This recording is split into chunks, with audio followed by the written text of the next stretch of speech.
السلام علیکم ورحمۃ اللہ وبرکاتہ۔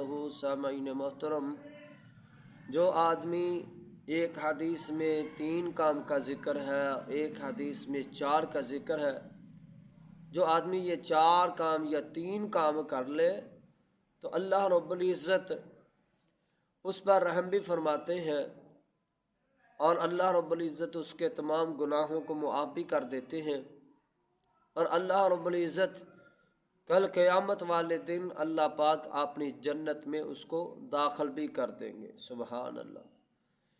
ایک حدیث میں صحیح بخاری میں یہ روایت موجود ہے، نبی اکرم صلی اللہ علیہ وسلم نے ارشاد فرمایا، اللہ ایسے آدمی پر رحم فرمائے جو بیچتے وقت، خریدتے وقت اور کسی سے قرضہ لینا ہے تو قرضے کے تقاضے کے وقت وہ فیاضی اور نرمی سے کام لیتا ہے۔ جامع ترمذی میں ایک روایت ہے، نبی اکرم صلی اللہ علیہ وسلم نے ارشاد فرمایا، غافر اللہ لرجل کان قبلکم، آپ سے پہلے ایک آدمی تھا، اللہ رب العزت نے اس کے تمام گناہوں کو معاف کر دیا۔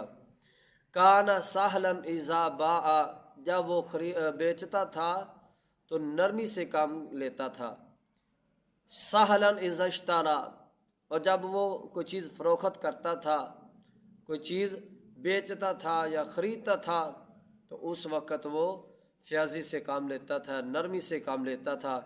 اور سہلا اذا اقتضى، اور جب کسی سے قرضہ وصول کرنا ہوتا تو وہ بڑی نرمی سے کام لیتا تھا۔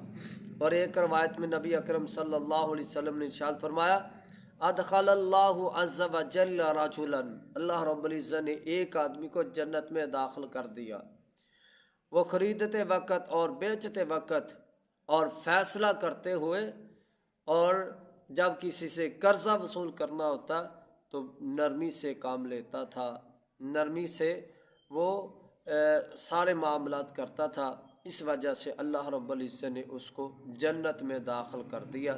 یہ وہ 4 کام، اور ایک حدیث میں 3 کام، جو آدمی یہ کام کرتا ہے اللہ رب العزت 3 انعام عطا فرماتے ہیں، رحم بھی فرماتے ہیں، اور اس کے گناہوں کو اللہ پاک معاف بھی کر دیتے ہیں، اور اس سے بھی بڑی بات اللہ پاک اس کو جنت میں داخل فرما دیں گے۔ اللہ پاک عمل کرنے کی توفیق عطا فرمائے۔